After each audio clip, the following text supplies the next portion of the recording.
terms of when we allow people to register. So we have online and returning students on July 13th, and for everybody else there on August 2nd. We're also having some variability of when you can register. So if you've been enrolled for 30 semester credit hours, you'll be teed up first. If you've had 15 or fewer, you'll be teed up second. And if you've not taken a single course from us, you'll be in third place. These are separated by 24-hour intervals is all. We hope that that will take some of the pressure off in the student services area. Some successes with our students. These are always interesting for me to see with regard to the number of students who are involved in dual enrollment. That is a particular appeal for parents, particularly now during economic conditions. All of the good folks over in student services continue to pound the pavement. We have specific strategic goals focused on increasing the market share that Jackson Community College has of those students who graduate from high school and are intentioned on going on to a post-secondary educational experience. So we are having some increasing activity there, which I'm very excited about. We are seeing an increasing reliance on Jackson Community College, which is very nice to see. A lot of that has contributed. I think if this had been maybe 10 years ago or so, and we had an economic downturn, I don't believe that we would see kind of the kinds of increases that we're seeing now with enrollment. Great things are happening in lots of departments. We're going to highlight a few of them here for you, but our pass rates in our nursing area continues to be very strong, allied health as well. PN continually, it seems, is always around the, if not at 100%, right on the mark, and very large rates for the registered nurses. And by the way, these percentages continue to be above the national average and above state average. So, you know, it's not 100%. We all like to see that. In fact, the nursing department has had 100% pass rates in RN. The goal is to be above the national average and above the state average, and we've cleared those hurdles easily each time around. So kudos to all of the folks in our nursing area there as well. We are, as I told our Board of Trustees on Monday, we are saying goodbye to Dr. Paula Harris, Dean and faculty member of distinction for our institution. So she's beginning to wind down and is doing a great job in transitioning Dr. Woods, who is our new Dean of Arts and Sciences. Many of you worked with her with regard to our grant work. Actually, a lot of the work that Rebecca has done in combination with many of you is actually paying off. We've had our first grant hitting pay dirt. We're picking up about $425,000 in a weatherization grant, which is going to help us with a curriculum. Like-size grant that's in the offing a little bit. Actually, a couple that are of similar size that are going to have a huge impact and help support curriculum, provide instructional equipment, and student support. So I'm excited about what that means. We will continue to have some grant work at the college, although we're going to be a little bit more targeted in what we go after. Our intention was that we would go after not only the ERA funds, but also AGI. The America Graduates Initiative, that, as you call, President Obama kicked that off at Macomb Community College. It's actually kind of fallen flat a little bit. It's kind of been chunked out in other ways, and we're trying to capture as much as we can. And so that's the change that we've had in the college and the administration. But again, want to publicly acknowledge Paula for her great work, and we're really sad to see Paula go. Been a great friend and great colleague, and has done so much for our institution. And we'll have a little event for Paula coming up, and we hope that you'll make yourself available, and wish Paula well. JAMA, for those of you not familiar, the Jackson Area Manufacturing Association has been in town for a long time, and we've kind of had a on and off relationship, let's say. Sometimes overwhelmingly competitive, and my hat's off to all the folks in corporate and continuing education. We have been building up our presence as part of a strategic initiative to ensure sustainability.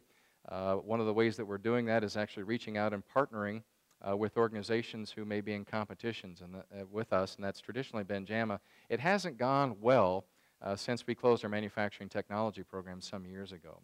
And we've been trying to help that out a little bit. It's a very expensive program, as you might imagine.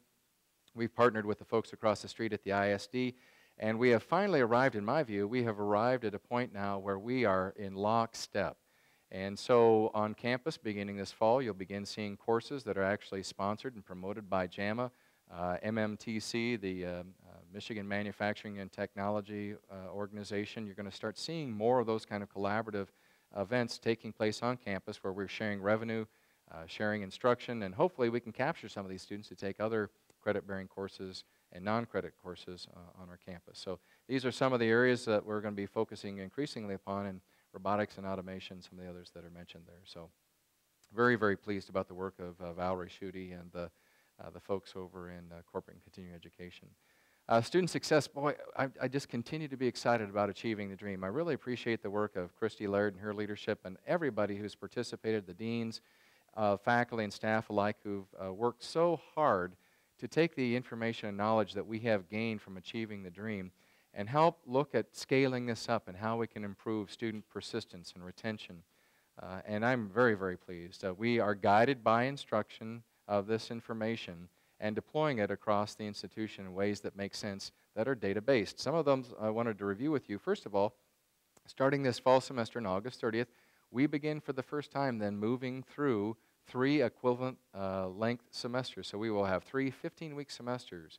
I'm very excited about that because there's a market out there that is just aching to be able to take courses that we've not been able to offer in a traditional spring-summer semester of 12 weeks or short-term classes of 10 weeks or 8 weeks. We've just not been able to do that. Science classes, for example, some of the harder math classes, they don't lend themselves to a 10-week or an 8-week semester. So I believe that this is another strategic move for us to be, I guess, sustainable long-term, but it also is meeting the needs of the students, which is absolutely important for us.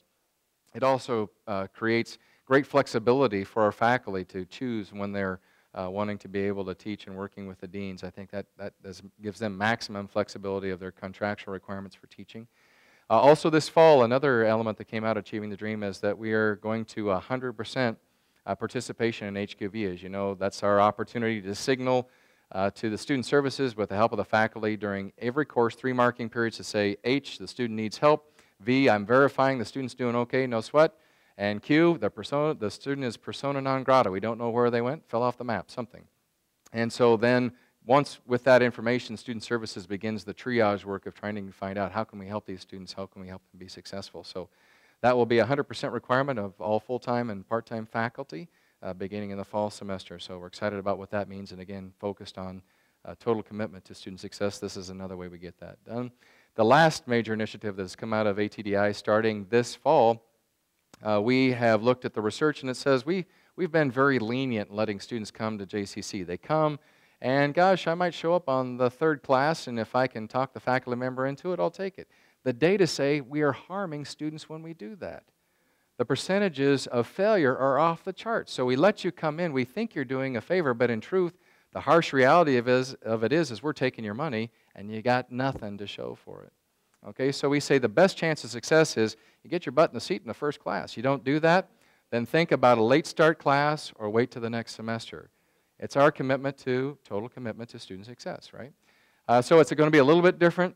Some of the students who've been around for a little while are going to say, well, wait a minute, last semester, I was able to get in on the 3rd class. Sorry. We're doing it to be able to help you, It's kind of like when I was sick at home, Mom would give me some medicine. It tastes like crap, I didn't like it, I didn't want it. It's going to make you feel better. It eventually did, but I didn't like it at the time. The whole notion of higher education years and years ago used to be in loco parentis.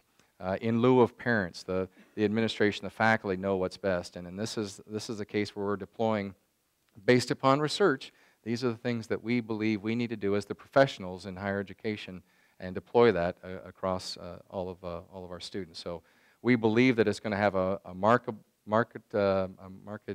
impact on our recruitment and retention issues, a lot of our metrics that we use with the board and all of you.